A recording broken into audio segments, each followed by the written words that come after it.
Une photo prise il y a 35 ans, un moment historique. Des militants devant leur butin. Un avion de la TWA, l'un des 4 avions qu'ils ont piratés quelques jours auparavant, et qu'ils ont forcé à atterrir sur cette piste à l'écart de tout, dans le désert jordanien.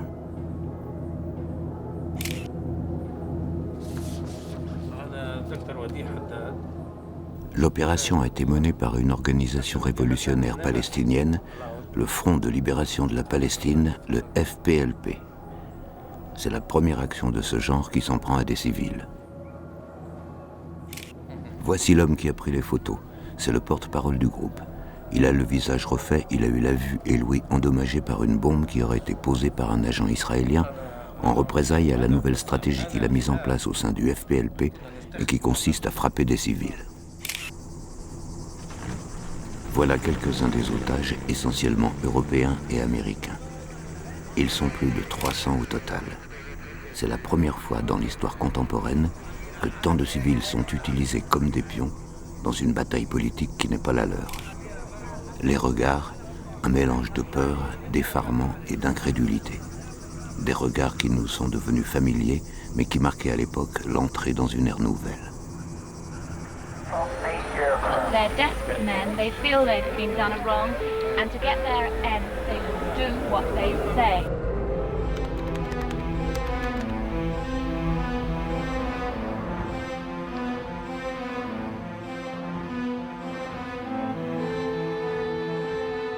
Au matin du 6 septembre, 3 équipes de pirates, tous âgés de 20 à 30 ans, arrivent dans 3 aéroports européens différents. Ils sont chargés d'une mission qui a été planifiée au Moyen-Orient.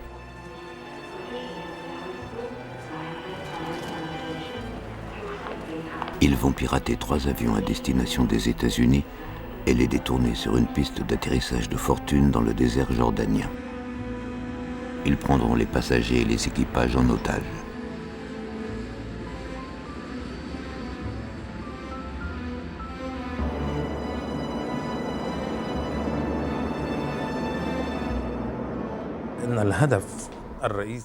Le but principal de cette opération,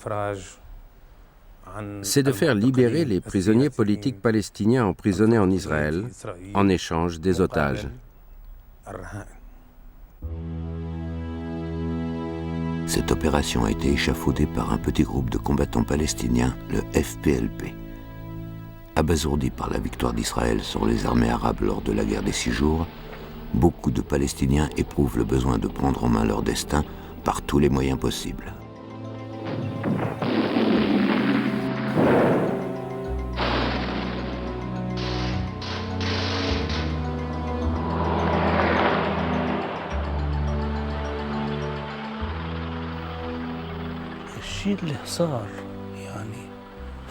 La guerre de 1967 a sonné le glas de nos rêves.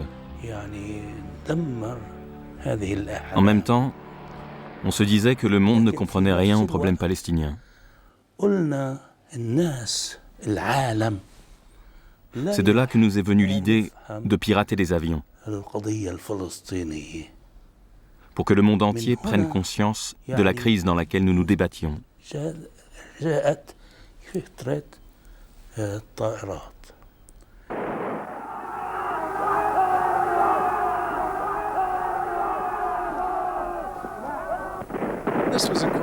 C'était l'époque où le Vietnam avait prouvé que de petits pays du tiers-monde pouvaient tenir tête à une superpuissance. On pouvait supposer que les Palestiniens feraient de même. Les Palestiniens en général et le FPLP à l'intérieur du mouvement palestinien se savaient en position de faiblesse. L'option de la lutte armée ne pouvait pas fonctionner comme elle avait fonctionné au Vietnam, si bien qu'ils essayaient sans cesse de trouver de nouveaux moyens d'action en privilégiant les plus spectaculaires pour attirer l'attention sur leur sort. Highly dramatic content to get attention.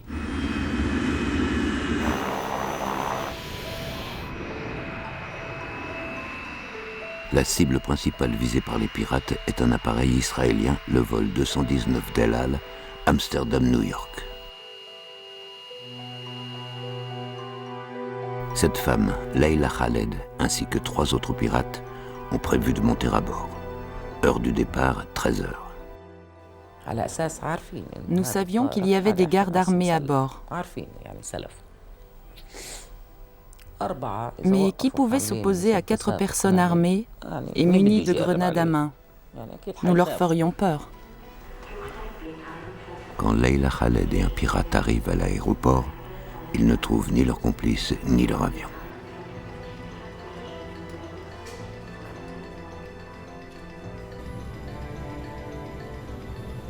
Nous étions très nerveux.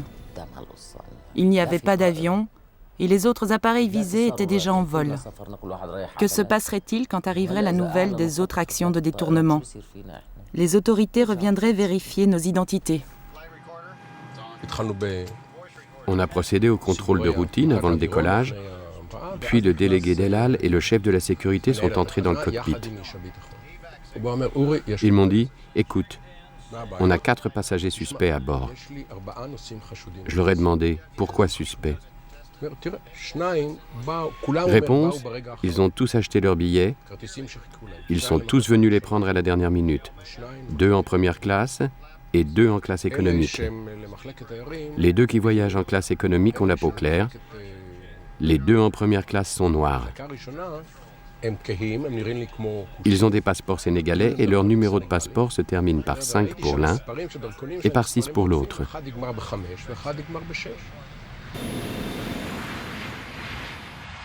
Le commandant Barlef n'identifie pas Leila Khaled et son complice qui restent à bord, mais il fait sortir les 2 autres pirates.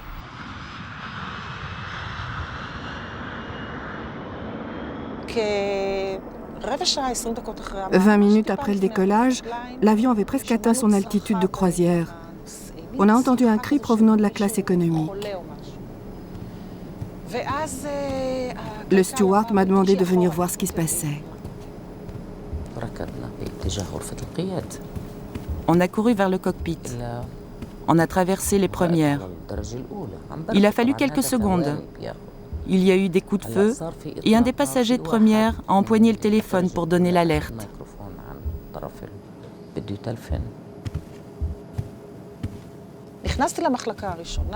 Je suis entrée dans le compartiment de première. Il était vide. Et puis j'ai vu une main déchirer le rideau. Un bel homme d'une vingtaine d'années me regardait. Il avait une grenade dans une main et un pistolet dans l'autre. Il m'a dit en anglais, « Ouvrez la porte du cockpit ». Je leur ai montré les 2 grenades et je leur ai dit d'ouvrir la porte. Un membre de l'équipage tambourinait aussi sur la porte en demandant d'ouvrir. Quelqu'un a regardé par l'œilleton, mais n'a pas ouvert. On a entendu frapper à la porte. Abraham, le steward, nous avait déjà téléphoné pour nous prévenir qu'il y avait 2 pirates, un homme et une femme. Ils veulent que vous ouvriez la porte du cockpit, sinon ils tueront des gens et feront exploser l'avion.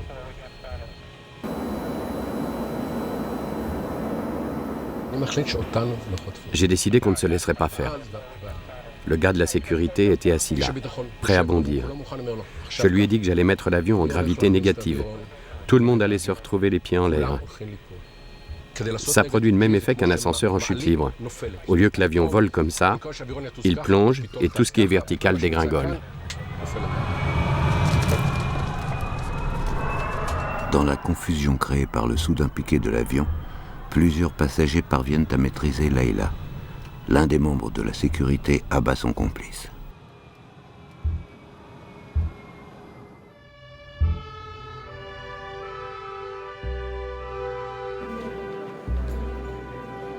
Moins d'1 heure après son décollage, le vol 219 d'El Al atterrit à Londres. Leila Khaled est arrêtée, son complice est emmené en ambulance à l'hôpital. À son arrivée, on constate son décès.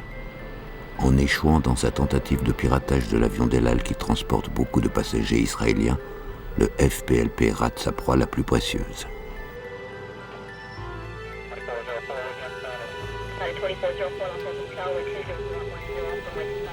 Mais d'autres pirates ont réussi à s'emparer de 2 autres avions. Le premier est le vol TWA 74 Francfort-New York. J'ai vu un passager courir vers la première classe. J'ai couru après lui. Quand il est arrivé entre les premières et le cockpit, il s'est retourné. Il a braqué son arme sur moi et m'a ordonné de reculer. J'ai plongé derrière la cloison de séparation et je me suis caché.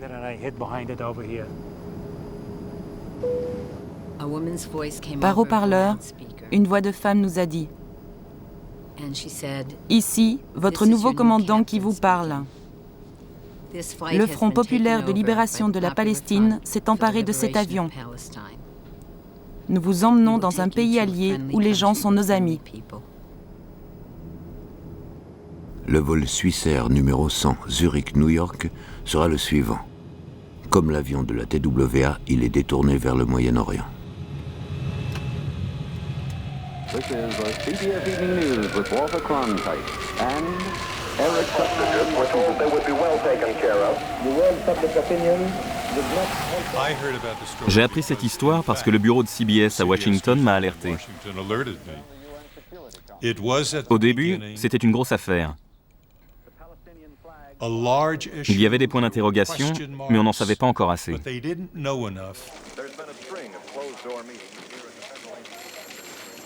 Palestinian guerrillas, in a bold, coordinated action, created this newest crisis Sunday. In so doing, they accomplished what they set out to do. They thrust back into the world's attention a problem diplomats have tended to shunt aside in hesitant steps toward Middle East peace.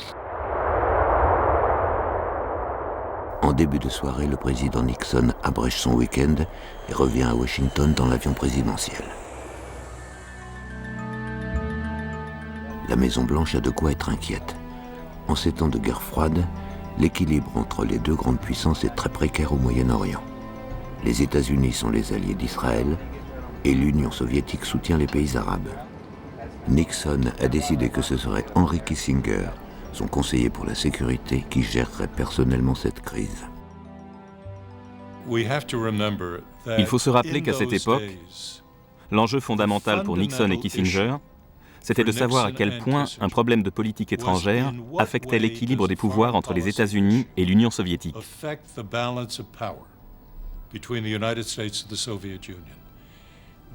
C'est la première chose qu'ils avaient en tête.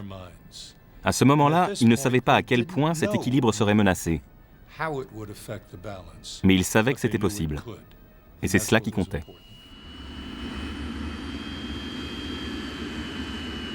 Trois avions ont été visés par les pirates le 6 septembre. Il y en aura bientôt un quatrième. Les deux Palestiniens porteurs de passeports sénégalais qui ont été refoulés de l'avion d'El Al sont allés au comptoir d'en face, celui de la Paname, et ont acheté des billets pour New York sur le vol Paname 93.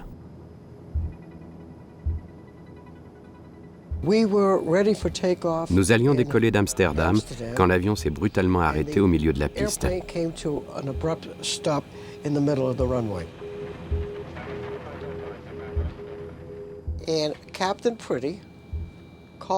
Le commandant Pretty m'a fait venir dans le cockpit pour me parler.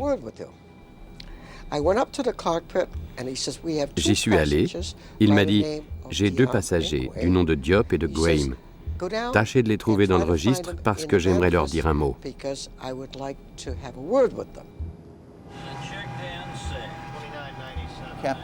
Le commandant leur a dit « Excusez-moi, mais je vais devoir vous fouiller. » Ils ont répondu « Allez-y. »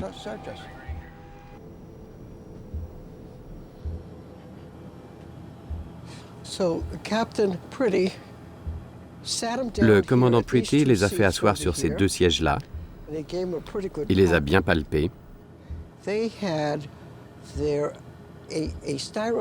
Ils avaient un conteneur en mousse de polyuréthane dissimulé au niveau de l'aine, avec dedans une grenade et des pistolets 25 mm.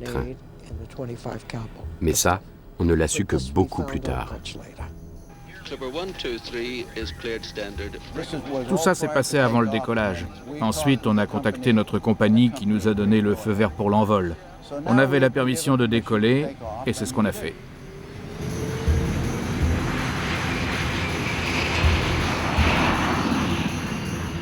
Les pirates s'emparent rapidement du vol 93 qui est aussitôt détourné vers le Moyen-Orient.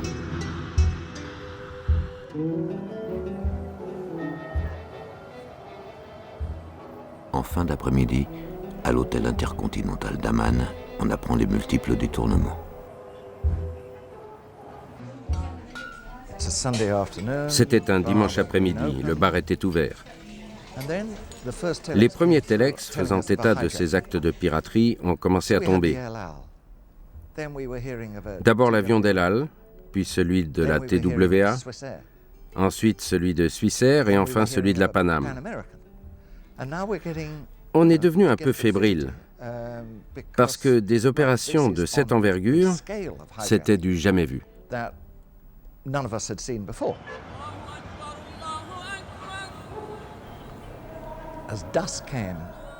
Le soir venu, je me souviens qu'un premier message nous a informé que les avions se dirigeaient vers l'espace aérien jordanien.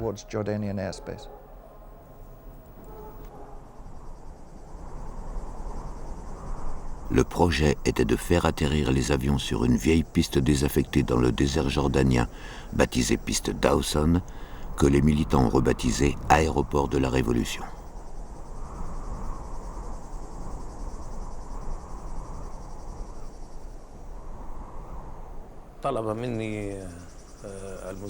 L'un de nos commandants m'a ordonné de me rendre sur l'aéroport de la Révolution. Je lui ai demandé où c'était. Il m'a dit « Des gars vont y conduire. » Mais ce n'est pas un aéroport. C'est un désert.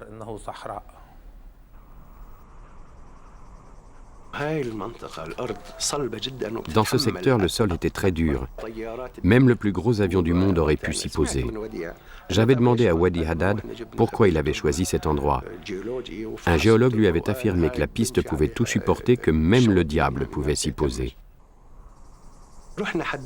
Pour installer un aéroport, qu'est-ce qu'il fallait? On a amené 200 barils, du gazole et un groupe de combattants pour sécuriser le secteur. On a rempli les barils de poussière et de gazole et on a attendu.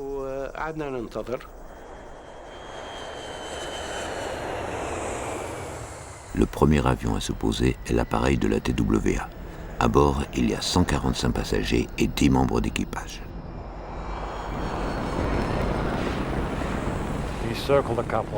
On a fait 2 cercles au-dessus de la zone. Et quand on s'est posé, on a regardé dehors. Et on a vu les torches plantées dans les barils de carburant.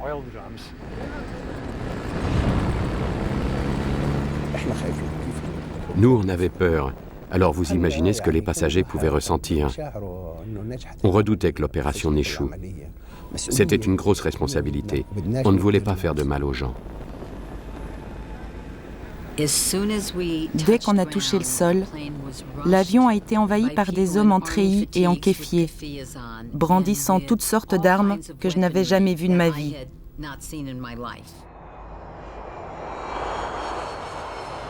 10 minutes plus tard, le vol Swissair parti de Zurich atterrit. À bord, il y a 143 passagers et 12 membres d'équipage. Je regardais dehors et je ne voyais rien. Et puis tout à coup, boum, on se pose si violemment que j'ai cru qu'on s'était crashé. Tout le monde s'est précipité vers les portes. On croyait que l'avion allait exploser.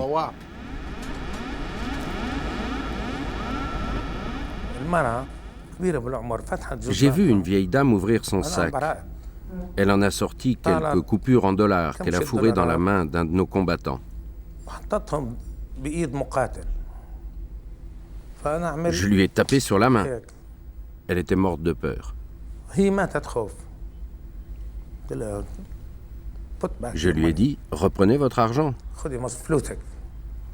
On n'est pas des voleurs ni des bandits. Nous combattons pour notre liberté.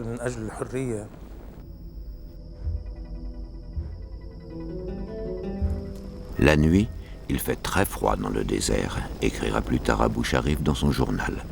Mes collègues reliaient des détonateurs à de grosses charges de plastique qu'ils avaient placées sous les sièges. C'était juste pour faire sauter l'avion si quelqu'un tentait quelque chose.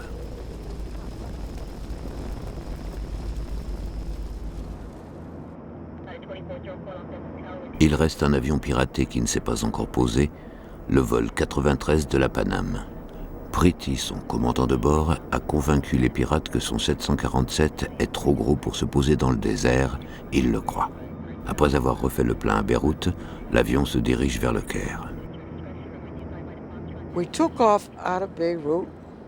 On a décollé de Beyrouth. J'ai vu l'artificier muni d'une valise. Il était en train de piéger tout l'avion avec de la dynamite. Je lui ai dit, qu'est-ce qu'il va devenir cet avion?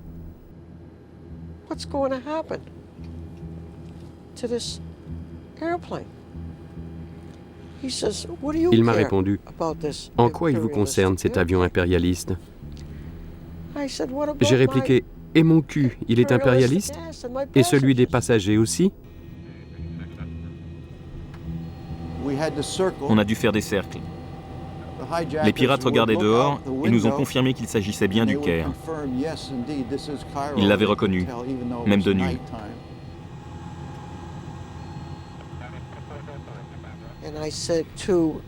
J'ai déclaré à tout l'équipage, écoutez-moi bien, quand cet avion se sera immobilisé au Caire, qui était notre nouvelle destination, ne m'attendez pas. N'attendez pas le commandant de bord. N'attendez pas le Messie. Faites évacuer cet avion illico.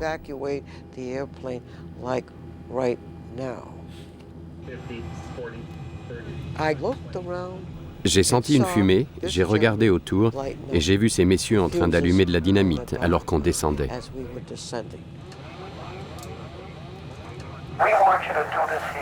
John Ferruggio, le chef de cabine, donne aux passagers les instructions pour évacuer l'appareil. L'un d'eux réussit même à l'enregistrer.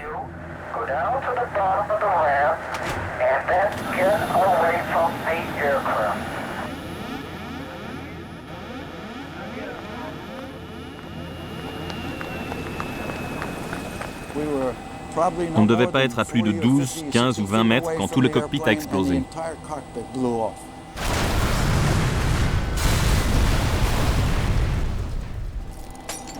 Quand j'ai levé les yeux vers le nez de l'avion, j'ai constaté qu'il avait disparu. Je ne voyais plus que le siège du commandant sur le plancher. Mais le cockpit s'était volatilisé.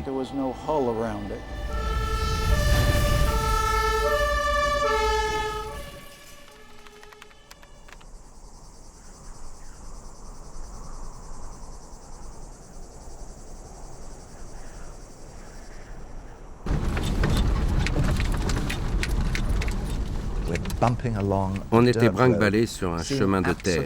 On n'y voyait absolument rien.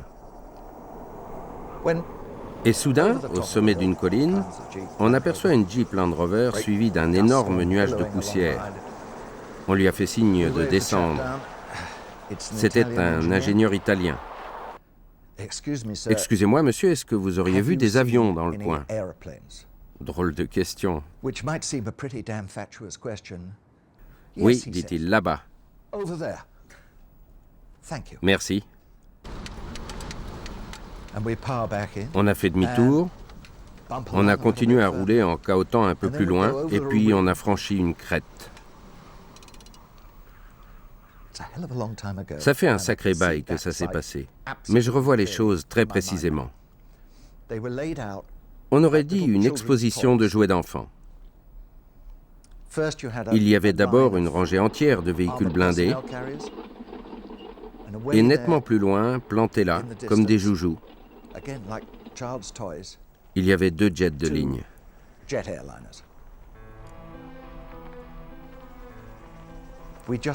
On est resté comme 2 ronds de flanc parce qu'on était vraiment au beau milieu de nulle part.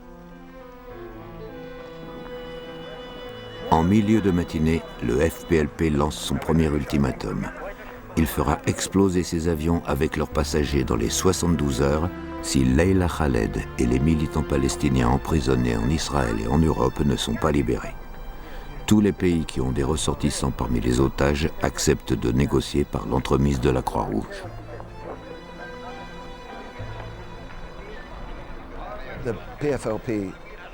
Le porte-parole du FPLP avait décidé que, puisque les médias étaient sur place et nos rangs s'étaient garnis durant la journée, il fallait qu'ils tiennent une conférence de presse. Excuse me, we wanted the captain and the stewardess to tell us about the sanitary conditions on the TWA plane, how things are. Would you like to smell?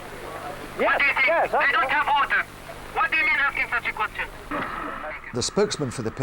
Bassam, le porte-parole du FPLP, pensait qu'il pouvait se permettre des jugements à l'emporte-pièce.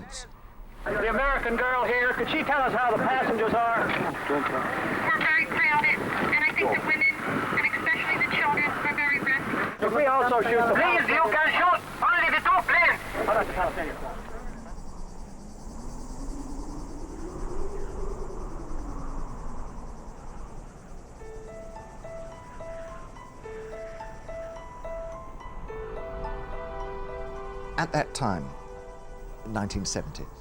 À l'époque, en 1970, il croyait qu'en envoyant des signaux de détresse, il pourrait parvenir à convaincre le monde entier, au-delà des frontières d'Israël, de Jordanie et du Liban, de la légitimité de leur cause.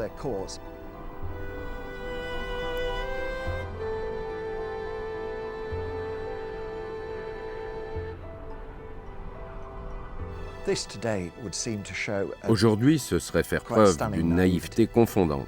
Ce serait manifester une innocence quasiment puérile.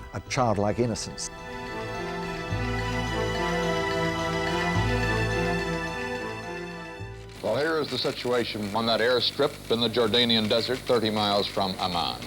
Arab guerrillas hold as captives some 300 nationals from the United States, Britain, West Germany, Switzerland, Israel, even now from some Arab lands. Ça a été un épisode extrêmement brutal.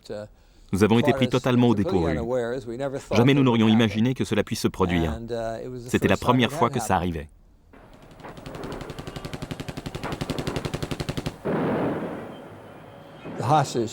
La crise des otages n'était pas la seule.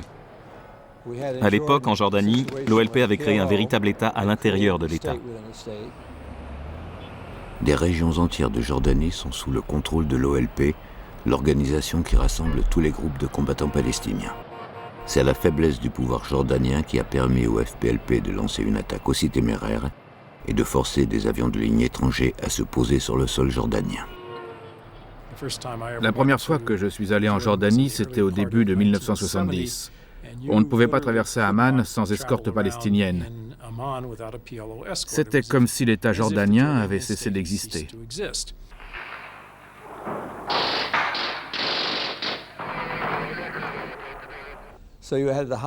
L'affaire des otages, c'était l'étincelle qui risquait de mettre le feu aux poudres.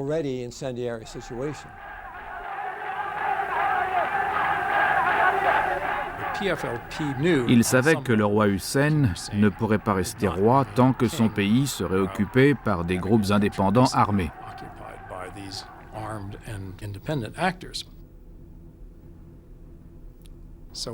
Et lorsqu'ils sont passés à l'action, ils savaient qu'ils allaient s'attirer de gros ennuis de la part du roi.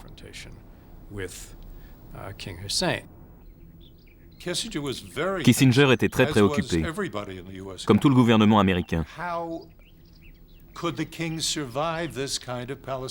Si les extrémistes palestiniens prenaient le contrôle d'un pays comme la Jordanie, comment préserver l'équilibre des forces ?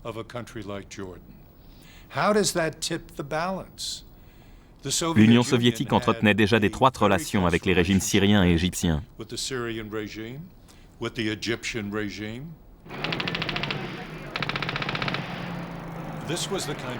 Kissinger envisageait cette crise dans une perspective historique très générale.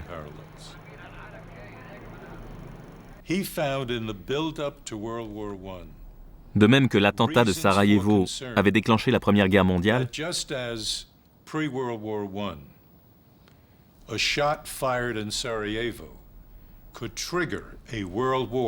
dans l'esprit de Kissinger, un coup de feu tiré à Amman ou à Jérusalem risquait de déclencher un nouveau conflit mondial. The 305 hostages were told that they would be killed if the governments of Great Britain, Switzerland, West Germany and Israel refused to release Palestinian prisoners.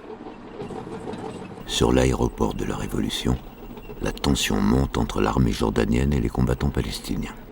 Ces combattants qui surveillent les avions sont eux-mêmes encerclés par des soldats, des tanks et des véhicules blindés jordaniens.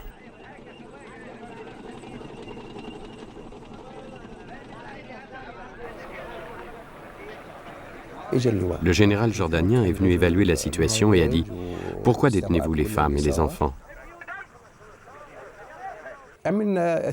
On a négocié avec lui. On lui a dit que s'il reculait ses troupes d'1,5 kilomètre, on libérerait les femmes et les enfants.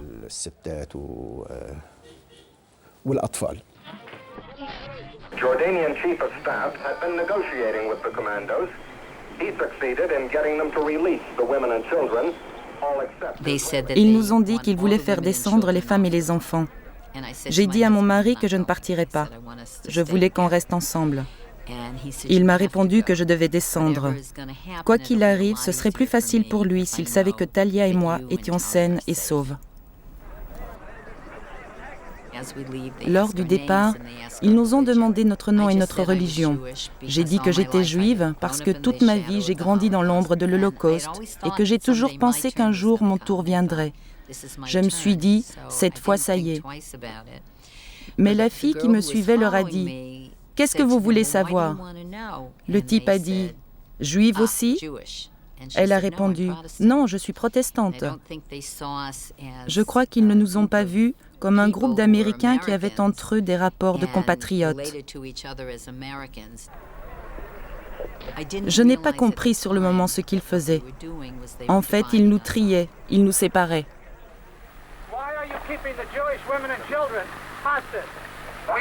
They are not kept because they are Jewish. They are kept just for interrogation for the reason I mentioned, the dual citizenship. Israel and the United States of America. J'avais avec moi deux amies, l'une juive et l'autre non, ma plus vieille amie, Nancy. Et ils nous ont séparés.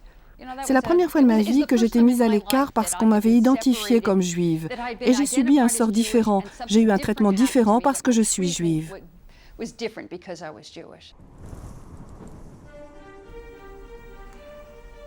Les Palestiniens, en particulier Arafat et les éléments les plus à gauche, avaient toujours proclamé qu'ils n'étaient pas antisémites mais antisionistes.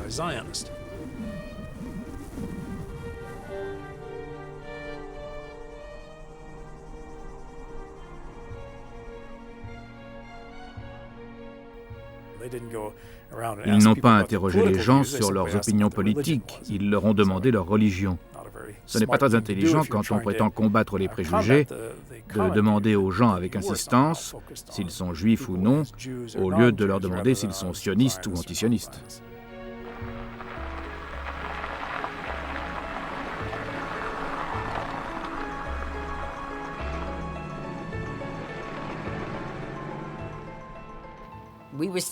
On était restés à la même place pendant qu'ils chargeaient. Ils nous ont dit de retourner dans l'avion. On est donc rentrés. J'ai retrouvé mon mari et je lui ai dit, « Au moins maintenant, quoi qu'il arrive à l'avenir, nous devrons l'affronter ensemble. » La lumière baissait et le crépuscule est arrivé d'un seul coup, comme c'est le cas dans cette région.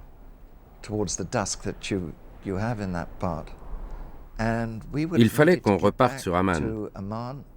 Toutes les équipes de télévision, tous les journalistes devaient envoyer leurs reportages.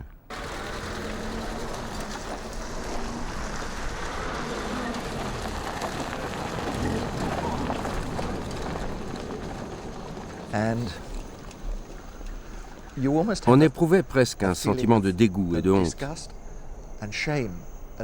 Le reporter, lui, il retrouve l'air conditionné, l'hôtel, la cuisine qui mijote, le bar ouvert qui l'attend. Et il laisse derrière lui des gens qui sont dans une situation critique, désagréable et terrifiante. Ils ont coupé l'électricité dans l'avion et ils ont accroché une lanterne au milieu de la cabine. C'était notre seule source de lumière. Certains des terroristes sont montés dans l'avion. Ils ont réveillé l'un des stewards pour lui dire qu'ils allaient appeler par leur nom les gens qu'ils voulaient interroger.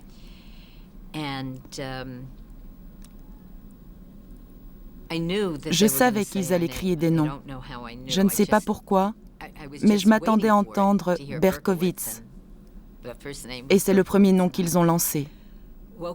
J'ai réveillé mon mari et je lui ai dit « Tu ferais mieux de mettre tes chaussures. Je crois qu'ils vont te sortir de l'avion. » Les femmes sont restées assises, criant « Oh mon Dieu, je ne reverrai plus jamais mon mari ». Après ça, on les a interrogées et descendues de l'avion pour ça. Qu'est-ce que vous avez pensé quand vous avez vu qu'on les emmenait? J'ai pensé que je ne les reverrais jamais, qu'ils allaient les tuer.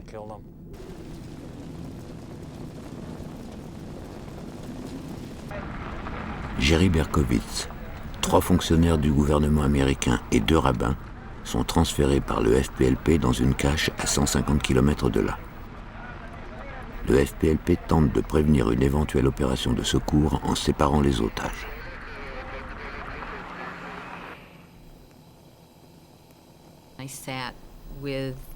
Je suis restée avec les épouses de ceux qu'on emmenait avec mon mari. Elles disaient « Oh, ils reviendront vite ».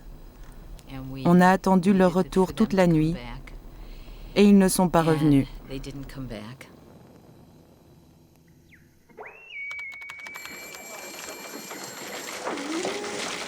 The White House is showing signs of edginess and grave concern.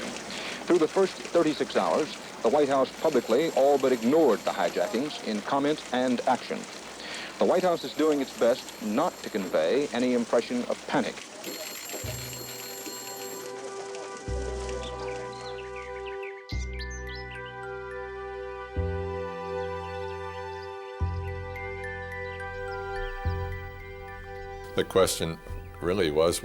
Qu'est-ce qu'on pouvait faire avec ces 2 avions en plein désert?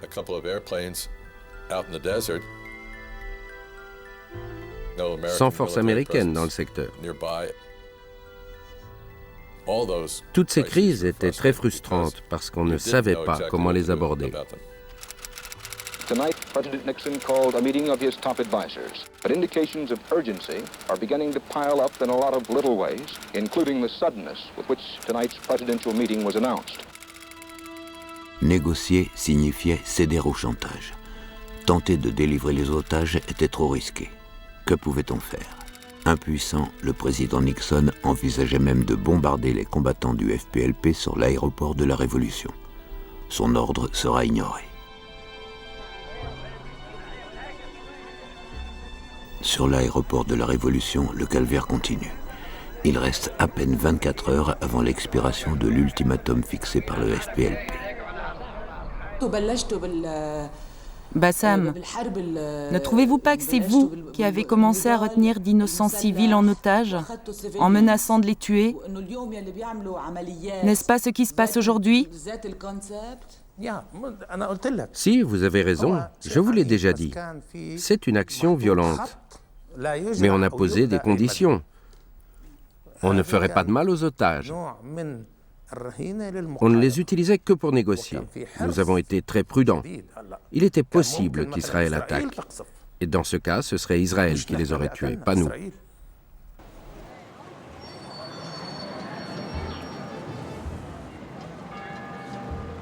Tous les yeux sont maintenant braqués sur Jérusalem. La Grande-Bretagne, la Suisse et l'Allemagne, avec l'accord des Américains, étaient disposés à négocier la libération des membres du FPLP qu'elles détenaient. Qu'allaient faire les Israéliens? Golda Meir, alors Premier ministre, consentira-t-elle à négocier ou donnera-t-elle l'ordre de riposter? העולם כולו עומד עכשיו מול זוועה שעוד לא ידענו כמותה. מה פירוש הדבר? שבמדבר מחזיקים זה כבר ימים אחדים מאות אנשים ושומעים ברדיו איזו ידיעה ככה כמעט אידילית מקצת אוכל, יש להם מים חסרים להם. במדבר, בחום הזה, חסרים להם מים לילדים האלה, והעולם כולו עומד, והדבר הטוב ביותר שיכול לעשות זה לשלם שוחד. The greatest anxiety among the passengers on board must lie with the Jewish passengers, now that the Israeli government have refused to consider exchanging them for captured commandos. Cette décision complique l'intervention de la Croix-Rouge. En effet, elle ne peut proposer en échange au FPLP que Leila Khaled et ses 6 complices au lieu des milliers de détenus dont les combattants exigent la libération. On les vivait entre les pressions des uns, les menaces des autres, des menaces d'intervention ou des risques d'intervention, des ultimatums, et par conséquent, et notamment le risque de voir l'armée israélienne intervenir, qui était, si je puis dire, le risque ultime. Can we go back to this hard question about the deadline? Are you saying that the deadline will be 4 a.m. on Wednesday? Yes. No, 4 a.m. on Thursday or on Wednesday? Thursday. 4 a.m. Thursday. Les tensions étaient d'une violence extraordinaire. Moi, j'ai pensé un temps qu'on était vraiment à l'aube d'une nouvelle guerre, quoi. Et quand je dis une nouvelle guerre, pas seulement locale. Well, here is the situation as of this moment. The guerrillas have extended the deadline for the expiration of their ultimatum for the release of their fellow terrorists, giving the International Red Cross an opportunity to negotiate for the release of the plane's hostages. Le danger pour les otages ne se trouve pas uniquement dans le désert. Les 125 femmes et enfants qui ont été libérés la veille ont été acheminés à l'hôtel intercontinental d'Amman, une ville qui s'avère aussi dangereuse que le désert. In the hotel lobby, the area is deserted of guests because there's a sniping battle going on just outside the door here now. Plus les jours passent, plus la ville et le pays se précipitent vers la guerre civile. En jeu, la volonté du souverain hachémite de reprendre le contrôle de son pays. Le havre de paix que l'hôtel représentait pour les otages devient un véritable champ de tir.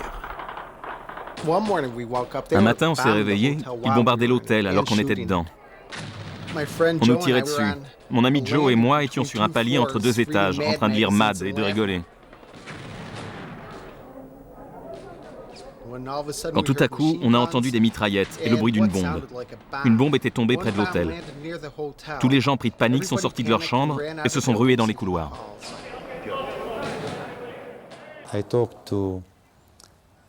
Je me suis entretenu avec des responsables de l'OLP, en particulier ceux du FPLP.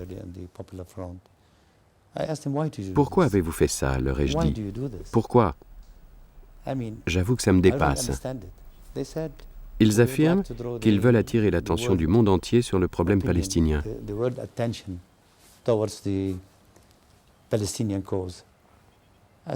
Je leur ai dit, le monde n'est pas votre ennemi.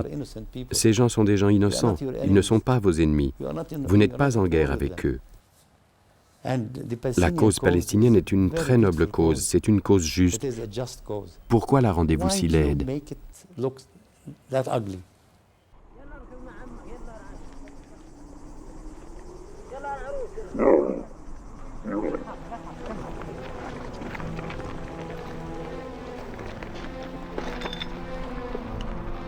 Le 9 septembre, les troupes jordaniennes évacuent hors du pays les 125 otages bloqués dans l'hôtel intercontinental, mais près de 200 personnes restent retenues dans le désert.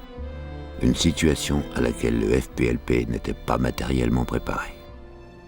Les 2 premiers jours, nous n'avons pas eu de problème d'approvisionnement. Mais il y avait 300 ou 400 personnes. On ne pouvait pas les nourrir avec des falafels comme on le fait nous. À présent, le récit que je vous fais tient en quelques mots, mais sur le moment, chaque seconde semblait une éternité. C'était une grosse responsabilité, une énorme responsabilité.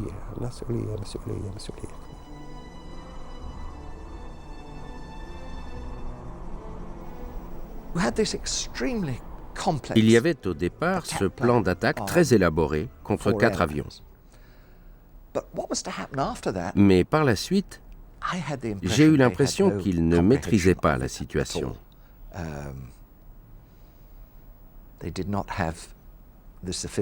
Ils n'ont pas eu la sophistication, ni, disons-le, à l'époque, la cruauté de faire monter la pression lors de l'attaque initiale sur les avions. en tuant des gens.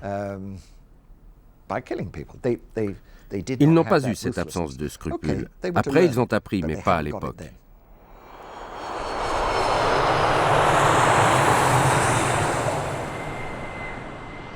Dès lors qu'il devient clair que le FPLP n'exécutera pas d'otages, sa position dans les négociations s'affaiblit.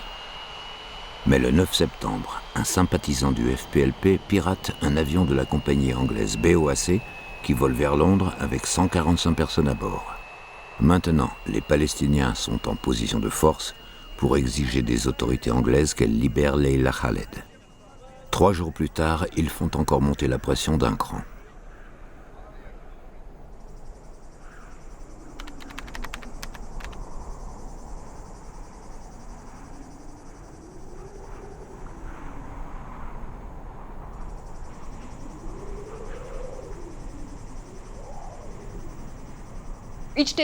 Tous les jours, à bord de l'avion, ils nous promettaient qu'ils nous libéreraient. Je me disais, c'est bon, ce ne sont pas des pirates à la cubaine. Je vais encore passer une nuit dans l'avion et j'en sortirai le lendemain. Et tous les jours, on avait droit à la même promesse. Ils ont commencé à évacuer des passagers. J'ai été l'une des premières identifiées comme devant être évacuée. Après avoir évacué tous les passagers, le FPLP fait sauter les 3 avions l'un après l'autre.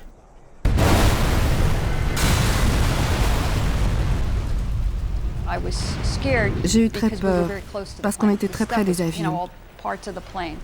Il y avait des débris qui volaient dans notre direction.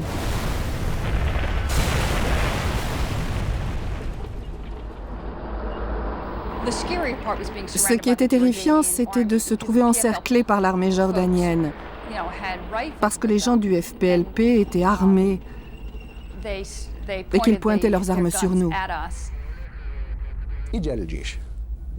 Les troupes jordaniennes sont intervenues à ce moment précis. On leur a dit, les otages sont là.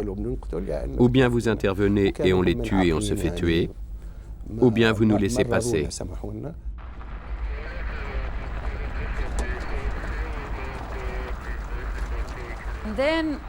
Et ensuite, quand on a fini par en arriver à ce moment, j'ai pensé, bon, ça y est, enfin, ça y est. À chaque fois, je me disais la même chose, enfin, je vais m'en sortir. Alors les voitures sont parties en convoi, les unes derrière les autres, dans une direction. Et moi, on m'a conduite dans une autre direction. J'ai compris qu'il y avait quelque chose qui n'allait pas dans tout ça. Outre Barbara, 54 otages sont séparés des autres.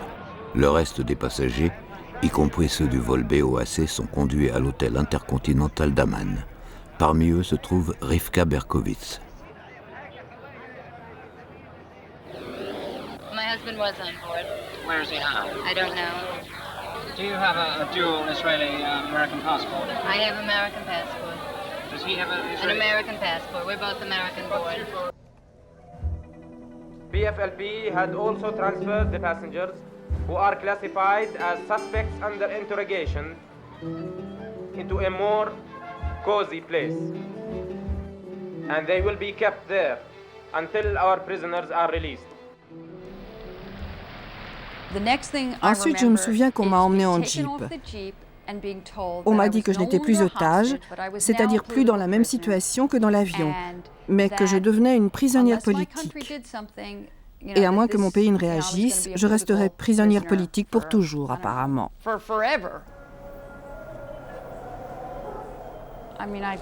Je me souviens d'avoir pleuré, de m'être dit que je resterais là pour toujours, que ça ne finirait jamais.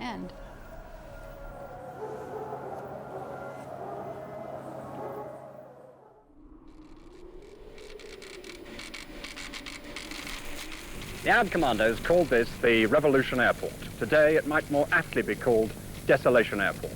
This is the port wing of the Super VC-10. On avait l'impression que les Palestiniens avaient tiré leur dernière cartouche à la fin de la semaine. Et qu'après avoir fait exploser les avions, c'était le baisser de rideau.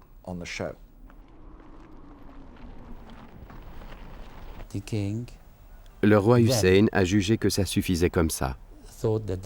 et que l'affrontement était inévitable. 2 jours plus tard, le roi Hussein donne à son armée l'ordre d'attaquer les camps de réfugiés palestiniens et d'en extirper les militants.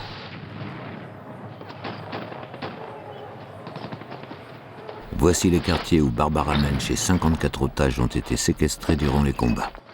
Ils seront relâchés au bout de 3 semaines, mais entre-temps, des milliers de civils ont été tués.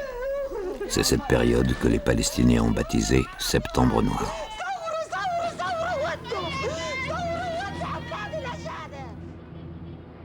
Jerry Berkowitz et 5 autres otages resteront séquestrés dans le nord durant près d'1 mois. Ils seront les derniers à être relâchés.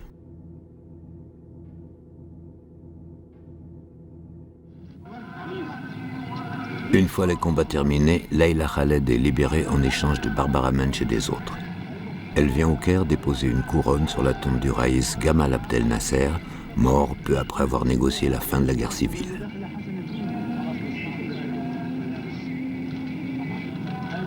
Do you in any way feel responsible for all the events that happened? That perhaps you started in train a great crisis throughout the Middle East? You don't feel that at all? Okay.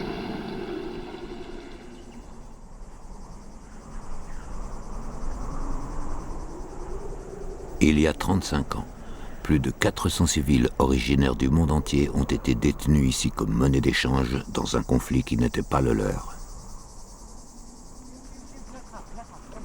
C'était la première attaque de cette envergure et la dernière où tous les otages seraient libérés sains et saufs.